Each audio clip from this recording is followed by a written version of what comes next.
Welcome to one another Fashionpreneur Fame Club interview. And today I have like a real warrior whom I admire a lot in our community. She's Nikhila from Chennai, and she runs this amazing brand called the Yarn Artisan Store, That's where right. it's into handmade macramé. I don't know the pronunciation. You teach me, Nikhila. Jewelry, wherein she hand makes earrings and beautiful necklaces with beads and threads, and creates beautiful designs. A lot of it inspired by Bollywood, and lately I'm just loving the collections that she's coming out with, the color combinations. And I'm going to put her link to the website and the Instagram handle in the description below. So all the viewers definitely check that the her website, her creations, and definitely follow her. So welcome to the interview, Nikhila, and it's a pleasure to speak with you. I've known you like as a community member for a long time, and while I have seen your journey after you have joined the Fashionpreneur Club, I would love to dig deeper into what happened before. So welcome to the interview. Thank you so much for having me here. Thank you so much. I mean, it's a pleasure, it's a privilege to be here. Great. So, Nikhila, tell me, how did you start with this brand? I want to know more about what did you do, what made you start, and the journey forward.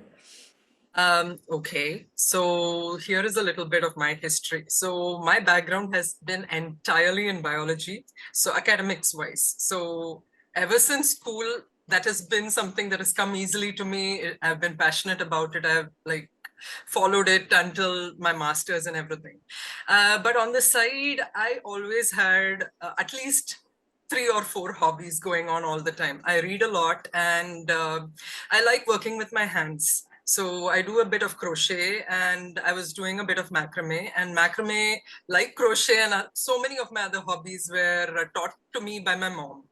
Yes, so she taught me the basics when I was in middle school, I think. So since then, it's been like an on again, off again sort of hobby that's quietly going on the side, and I was pretty good at macrame. So when once I finished my masters, I did it in Buffalo. The masters, I did it in Buffalo, and I came back to India, and I was like, yeah. So it was like click, and everything happened, and I got married, and then things were happening on the side, and I was working as a freelance academic writer, writing biology related articles for nearly 10 years. So that was something I was doing. The pay was good, everything was fine. And I didn't have any responsibilities family wise. My husband was working, I was working. So everything was going on fine. And then my child happened. And once she happened, the freelancing job started becoming a hassle because I used to get calls late at night, and I used to work on a deadline and other things. So that was something that I couldn't handle with a small baby as well. So I gave up that. So once she became a little more independent, I started thinking about how best to occupy my time, and macrame again came back to my rescue. So since I knew the basics of macrame anyway, I sort of self-taught myself macrame jewelry from YouTube videos, basically. So I was doing that for about 2 years, and then I felt a little confident. I was like, okay, I'm creating consistently now, and the products are not too bad to look at. So it's like, okay, so let me give it a go and see if it'll actually sell. So I started off with Amazon. I know if I'd met you, I would have started off with my website. But yeah, I started off with Amazon, was there for a year. And yeah, so after that, I built my website. And then I happened to meet you, and then I joined, and that is how it all started. Amazing. So, tell me about your early sales, like when you were listed at Amazon, or where were the sales coming from? Sales happened. I mean, they were happening regularly, and I was investing on Amazon for the advertising and everything as well. So as far as revenue was concerned, it was not that great. I mean, like profits were literally in the negative, but sales were happening. People were noticing, and people. It was like not just in North. Sometimes I would get orders from Delhi. Sometimes I would get orders from Coimbatore. I mean, it depended. I mean, there was no one specific place or like anything that I could pinpoint that was specific for macrame jewelry. So, and at that time I was doing a little bit of macrame bags as well, a little bit of wall hangings as well. I mean, it was a mix. So yeah, initially, so it was only for a year that I did, and then I realized that it was going nowhere. So I sort of like came away from it. And then I decided that, okay, maybe a website will be better. It was actually my husband who suggested that initially. He put the idea in my mind. So I was like, okay, so let me look at it. And like, yeah. So I just like went and looked a little bit, found one domain provider or whatever. And then I like, okay, fine. I created a domain for myself and I kept it there. And it was like, I had no idea what I was doing. Literally no idea. So I had no technical savvy about the computers or anything like that. I mean, yeah, okay, a little bit here and there. I could do Word, I could do PowerPoint and all those things. I'm not completely zero, but then, sorry about that. I mean, my house is right on the main road. So yeah. That's absolutely fine. So yeah, so I was just plodding ahead, doing things, and then sometime in June, I have literally forgotten the year. Was it 2021, 2020? I have no idea, but I know it was in June that I found your advertisement on Instagram, and that first signing up, that 4999, that paying that amount was like literally, it gave me chills because it was like a huge risk for me at that time. So I was like, I had no idea, but then, to be very frank, it was your charisma that like attracted me, and the fact that I could relate a lot with what you were talking about. So I was like, okay, fine, let me give it a go. And my husband was like, yeah, it's probably scam. Like, yeah, maybe not. Let me see. And then, yeah, well, he ate his words. So yeah, so that was how it was before I joined. And if you were to just think about revenue, I think I made about 1 lakh in revenue on Amazon. But I don't have anything to show for it because I invested more than that in the ads. So yeah. So after building my website, I made the remaining of my revenue. Yeah. Great, super, amazing. And when it comes to you getting inspiration for your designs, like how do you decide what design to make? And I have never interviewed somebody who is into handmade other than Varda and one or two other people.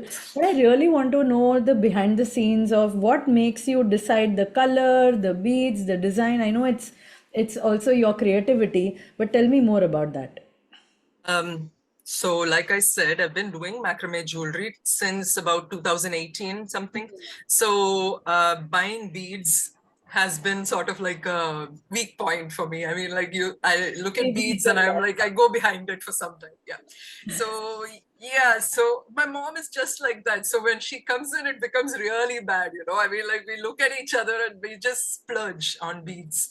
So, and sometimes my creativity process is something I'm not able to clearly explain it because it is very loose.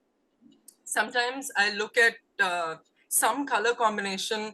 Maybe I'm walking to my kid's school to pick her up and I see one auntie walking by in a particular color combination sari, and I'm like immediately struck by that, and that drives a process in my brain that results in something. Or sometimes I just see some leaf falling, and then yeah, I mean it's like it's Wow. crazy loose sometimes. And yeah, and the other day I was just watching this Telugu movie. Actually, I was watching it with English subtitles, and there was one dance scene in that, and I was like literally inspired by that dance scene, and I'm planning to make a necklace next, so I'm not going to reveal any more there.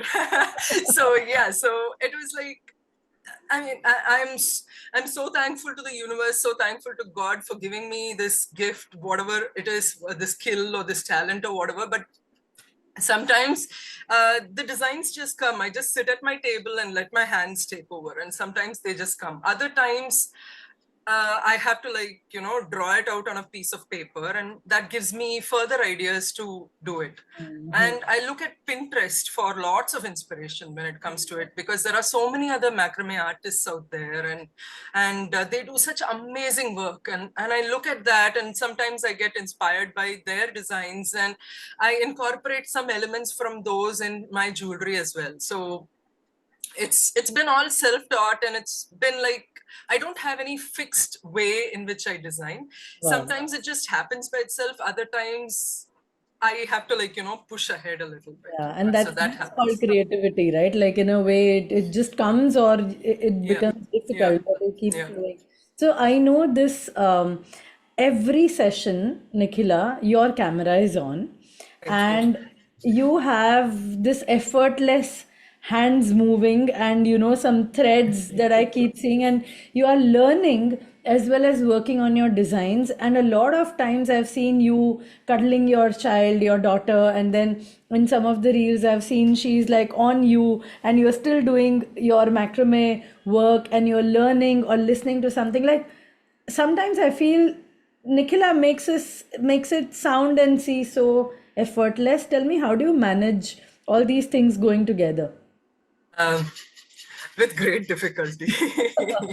I am overwhelmed a lot. I mean, like, I learn from you, I learn from the others in the community. I take inspiration from a lot of people. I mean, like, when I listen to their stories, I get my life in perspective, and I'm like, this is nothing. Look at what they are going through and what they are able to achieve.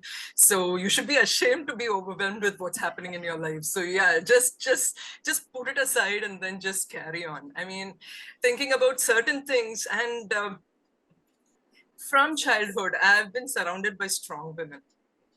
My mom is an extremely strong woman.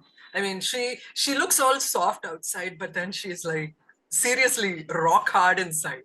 And then, I mean, like, after marriage, I've seen my mother-in-law, and I've seen what my father-in-law and mother-in-law have been through in their lives, and like, and I mean, to be surrounded by strong women is such a privilege. I mean, you can take so much inspiration from them. And if you actually sit and think about what they have achieved with what they have been given, you realize that like, anything is possible. I mean, okay, so your child comes in and disturbs you. Yeah, sometimes I shout at her, sometimes I lose my temper. Yeah, but overall, I just carry on. I mean, I think about my mom and the amount of patience that she had when she was rearing me, and I'm like, I'm not even 1/10 as patient as her. Like, my poor kid, if she could talk and complain, she will tell you. Yeah, yeah, of all the things that I do to her. And then I realized that, oh my God, this kid still loves me. How can she still love me after all the things I do to her? And I'm like,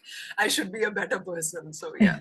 So yeah, there is inspiration all around me. That's what I feel. So I focus on all those positive things that are there surrounding me. I don't need any other heroes. I have enough in my life, in my family. So I'm Super. happy to, yeah, I'm happy to get whatever I can, and from them, and get inspired all the time. Yeah. So yeah, so Tell me, how important is inspiration? Like, I know you said you are inspired by these people. Like, for viewers or for other women who are lacking inspiration, what should they do? And how important is inspiration to keep them going and stay motivated? inspiration is very important as far as I am concerned. When there is someone to inspire you, when there is someone to like, I mean, like, set an example for you, then you're able to focus better. That's my opinion, because that way, that person and their life and their deeds help you focus on what is important in your life, because you're able to, if you are able to relate with that person, that's even better. I mean, that is why I stick to my relatives and my friends and my mentor, obviously, for inspiration. Because I mean, like, I'm not someone who looks at Sudha Murthy or Priyanka Chopra for inspiration, because I mean, like, at least Sudha Murthy is okay. I can relate with her a little bit, but Priyanka Chopra and all those people, I mean, they may be the best, but I cannot relate personally with them. I relate more with my mom. I relate more with my mom-in-law.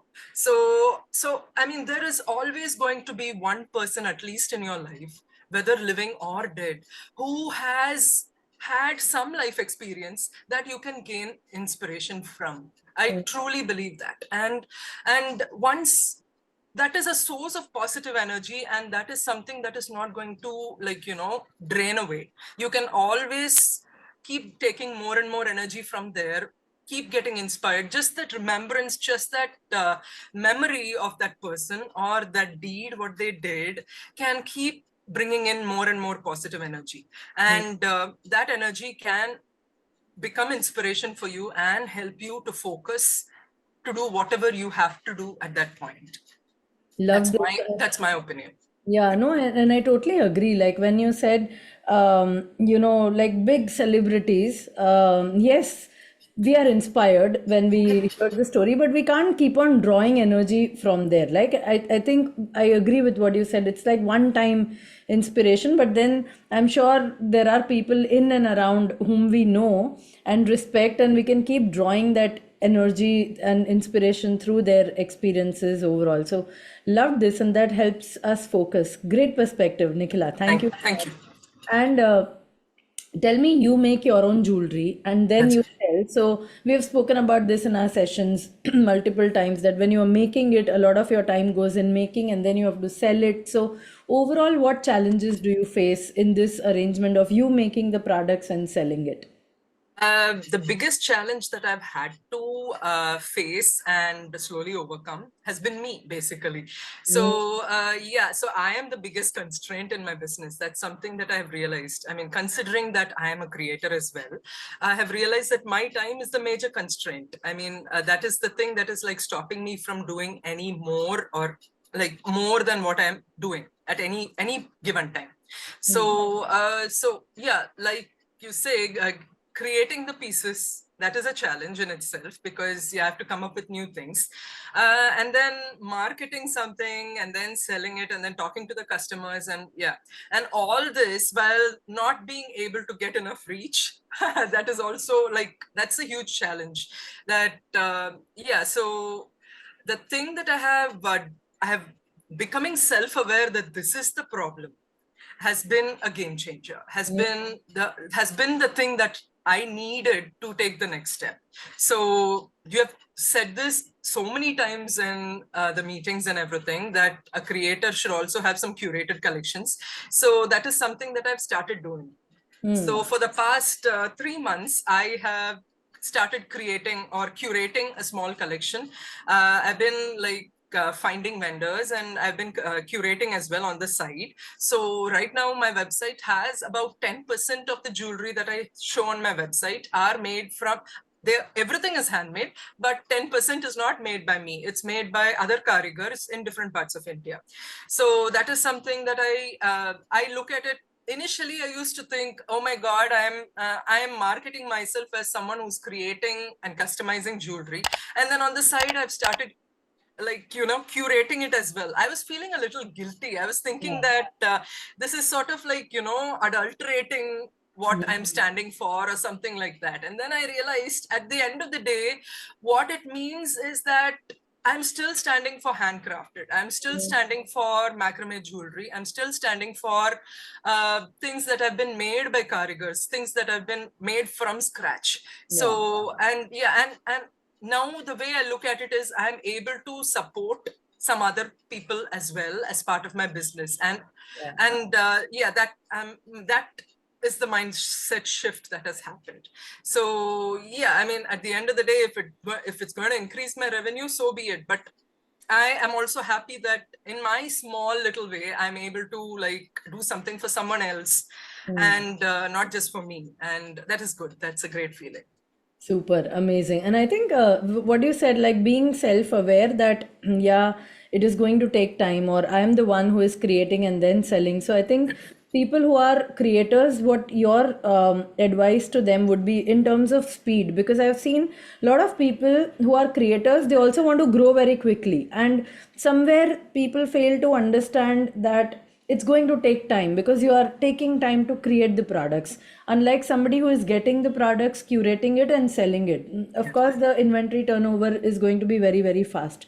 So what is your advice to creators out there who are looking to scale quickly, which is not a wrong expectation, but just to be very practical in terms of growth, what would the advice be? Um, I have two pieces of advice actually. The first thing is be patient, which Hmm. is like the most obvious advice to give. And the second thing is ace marketing. That's one of the most important things that I have realized that needs to be done. That needs to be the first step. We may have the best quality products. We may be creating with diamonds and emeralds and whatever. But if we don't do the marketing properly, our products are not going to sell.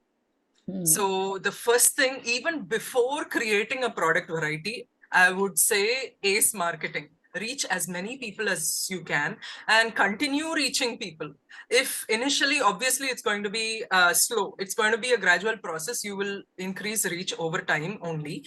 But that is something that should be the first priority when it comes to creators or anyone for that matter, but especially for creators.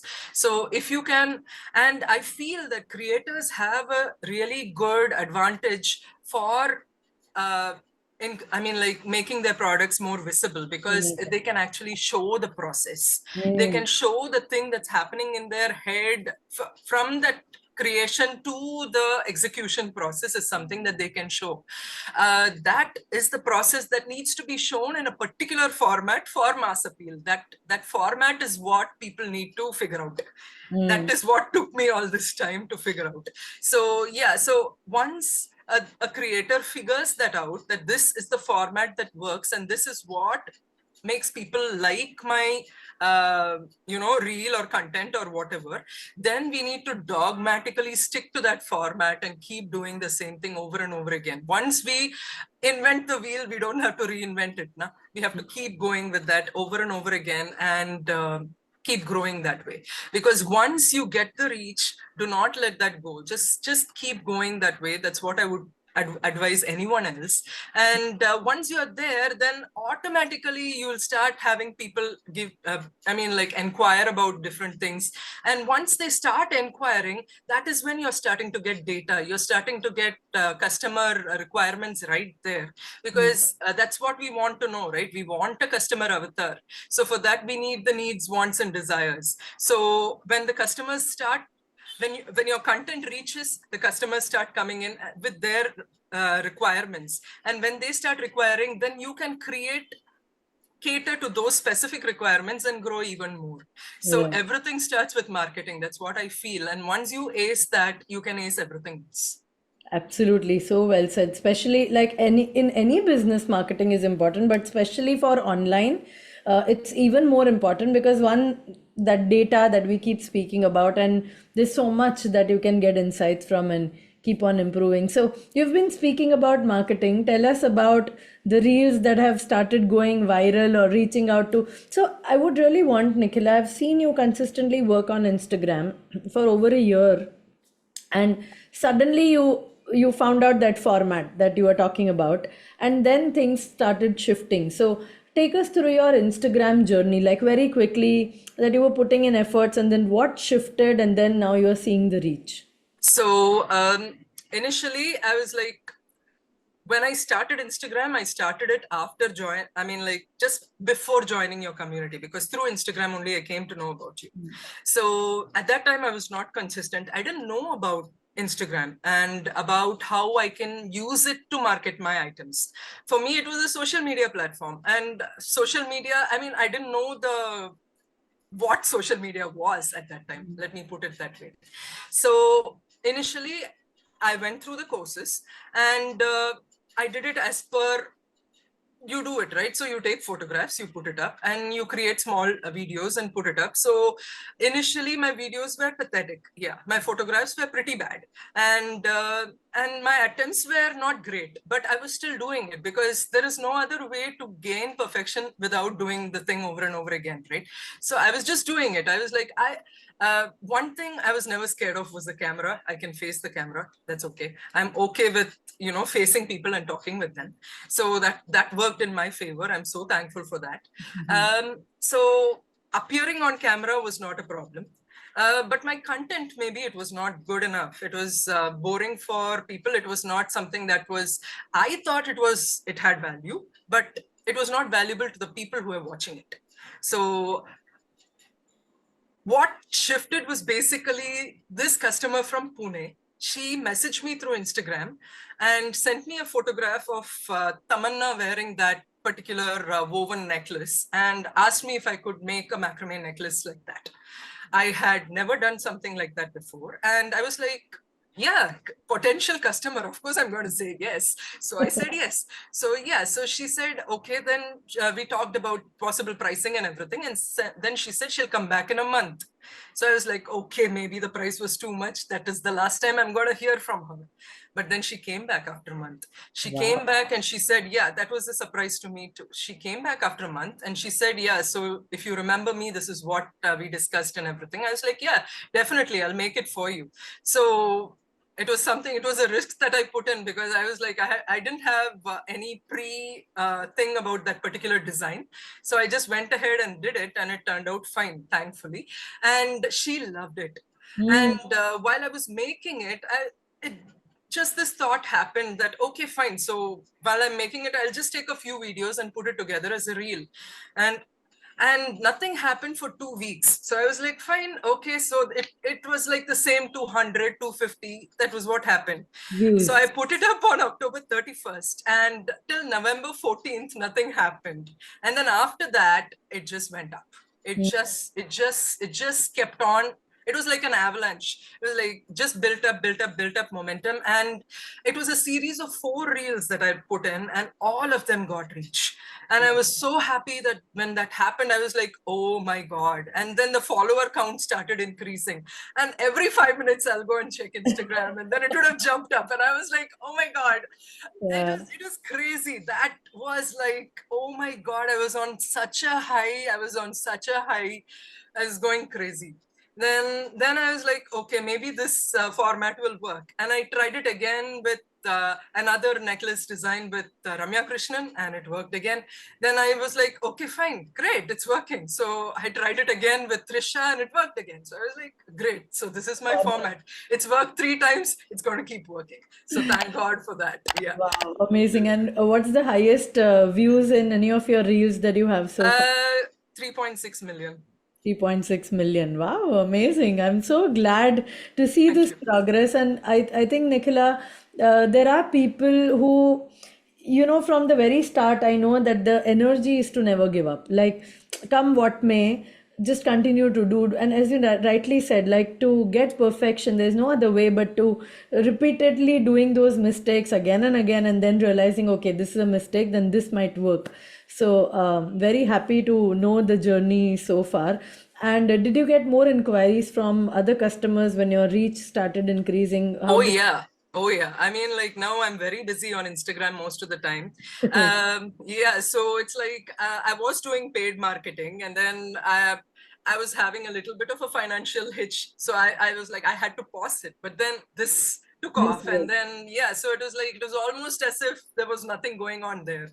There was no break at any time. So it's been good. I mean, January has been very good, and I'm so grateful for that. Yeah. Wow, super amazing. Loved hearing this. You mentioned that uh, paying or investing 4,999 in silver membership was like a big investment. And then eventually you decide to get into the elite membership diamond. What made that shift in your mind? Um, I love to learn. I've always been that way. I've always, theory or practical, whatever it is, I just love new things to learn. So, so when I went through the silver membership, I liked it. To be very frank, that was my initial thing. I enjoyed it. as a person who's just sitting there to learn, right? No action taking, just learning. I liked it a lot. And then I realized that to take action, I would need more information and a little more strategic thinking and hand holding. So diamond memberships seem to promise that. And I know there is a gold tier in between. I was like, if at all I'm upgrading, I might as well upgrade to the top. So yeah, so that was my thought. And I wanted to upgrade, like the very first time you brought it out and like saying that there is a diamond membership available and everything like that. But then to get that, that middle class attitude a little back and to get a more investor mindset in the forefront, it took me a little time. I mean, it took me about 6 months, and then I invested it, and I would say the rest is history. Yeah. And how has that, like the overall community or the learnings, how has it changed your mindset from Nikhila earlier to Nikhila now? What's the biggest shift that you see? Getting a lot of information and knowledge from the courses, which is a given. Obviously, it's a course and it's tangible, so you expect knowledge when you get it. Apart from that, there has been a lot of intangible things that I've received from Diamond membership. One is the mindset shift. It is like I have realized how important it is to have a risk-taking attitude, have an investor mindset.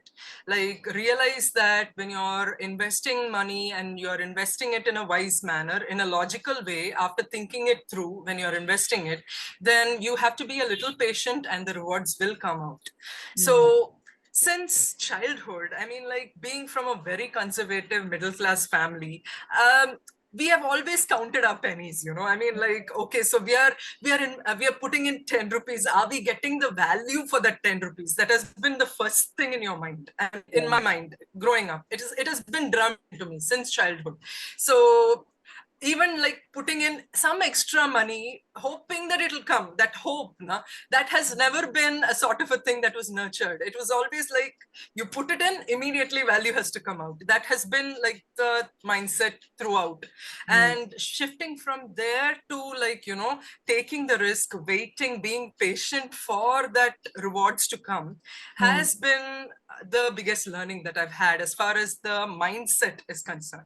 And I mean, like, I told you I did my master's in the US, and so I've had an experience with a bad mentor as well. So yeah, so I have had it.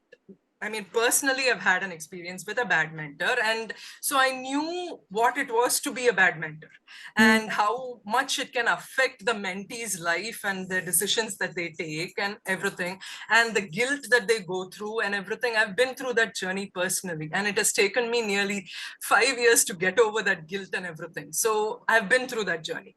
So this has been a diametric shift.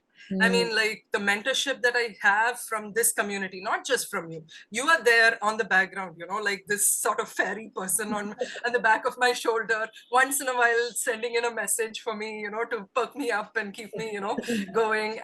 And the constant support that I've had from this community, from the individual leaders, from the team leaders, and from everybody else. I mean, any question that I put through, I've gotten a reply. I've gotten an answer some way or the other, through some means or the other.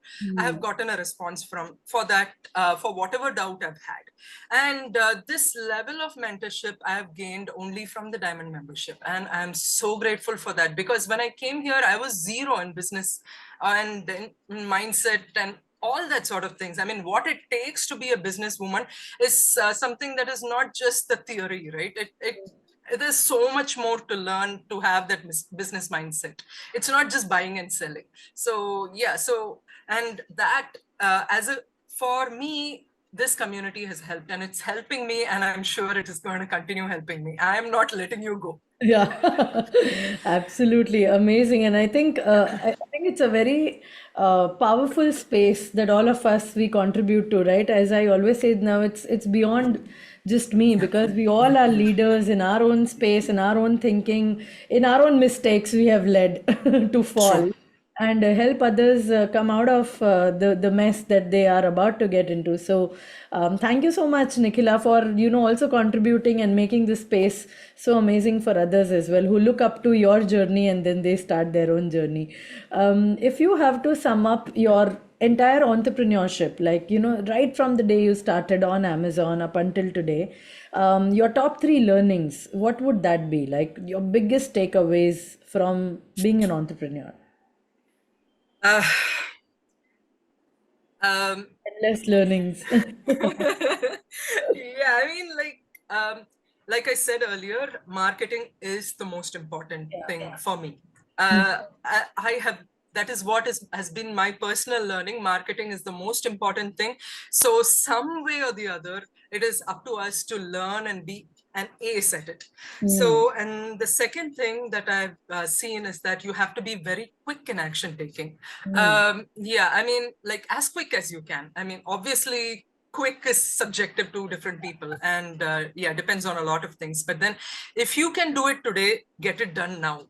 So mm, it is like be as quick as possible, because that is when you will. I mean, it's the same thing that so many people say. You say it a lot, your mentors say it a lot, everybody says it, but it is the truth. I mean, like there is no other way but to repeat it. The faster you take actions, the faster you'll fail, the faster you'll learn, the faster you can move ahead. So that is something that I'm learning. And I still have to keep learning, because I sometimes start slowing down and then I have to push myself. And that is the second learning that I have had. And the third learning that I consider very important for me and for any budding entrepreneur is to have a completely sincere and straightforward relationship with any stakeholder in our business, like be it vendors or be it customers or be it teams, whatever it is. Have like a completely sincere and straightforward relationship with them. Be honest about everything and do not hide things, or like try to go behind their backs or try to cheat them in any small way, any way, because people know everybody's intentions. And when the reason why it is so great when we come live on camera is the same reason why people will immediately realize if we lie. mm, Because when we come live on camera, people know our intentions. Beyond knowing that we are an actual legitimate brand, people can see our faces, they can see our expressions, they can find out if we are sincere or not. That is one of the reasons why showing our faces on camera is so effective. So that is the same thing that we should also follow when we are just having any sort of relationship, because looking at us, people can judge immediately if we are sincere or if we are legitimate or not. So being sincere and straightforward is the most important fundamental basis for any relationship, any business to happen. So mm. that is the three things that I have, like so far I have experienced and learned. Super, amazing. Great conversations, Nikhila, and I would love to see like more amazing, colorful designs, from your brand, from your creations. And before I let you go, I would want to ask you if there's anything else that you have gone through in your journey and you want to highlight, which will help others. Anything, or we've spoken about it, or would you like to speak anything around that? Um, uh, Let me, yeah, I mean, the one thing, I mean, it's not something that we spoke about, but it is something that I have realized speaking with people, Hmm. that it is a sort of a funny thing, but it is important too, I feel, because when someone asks you the price of your product, one of the most as budding entrepreneurs, as people who are new, when we are like showing our products for the first time, we are scared to actually quote the price. I am. I used to be, at least, because I was always thinking that, oh my God, what if they run away? What if they Yeah. feel that it's too expensive? What if they just block me? Or what if they say you're greedy? I mean, that has happened.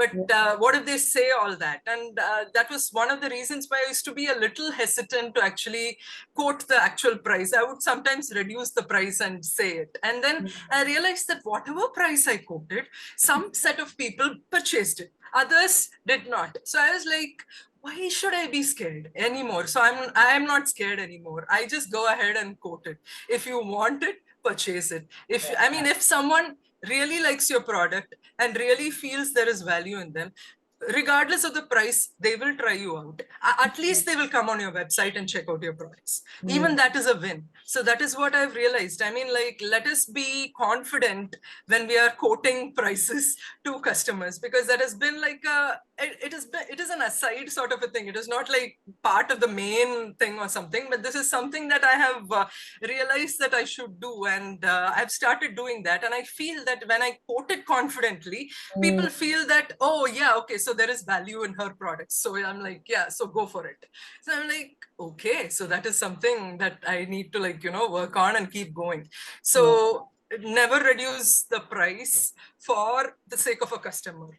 Always quote the price that is fair for you, what you think is the fair price. I'm not saying be greedy. I'm just saying quote the fair price, and only then you will be able to explain why that price is fair. So yeah, and if you're confident, and if you keep quoting the same price over and over again, people will realize that there is value in your product and they will buy it. So that has been a learning. Very, very, very important point. And I think especially for creators, because they don't factor the time that they are spending in creating the product. It always used to break my heart to see only material cost and raw material cost being recovered from the. So great point. Just be and I think people also buy your confidence over time, right? Truly. When you say no, this is it, like take it or leave it, kind of a Yeah. conversation, then they do understand and they'll come back if they have really liked it. So Yeah.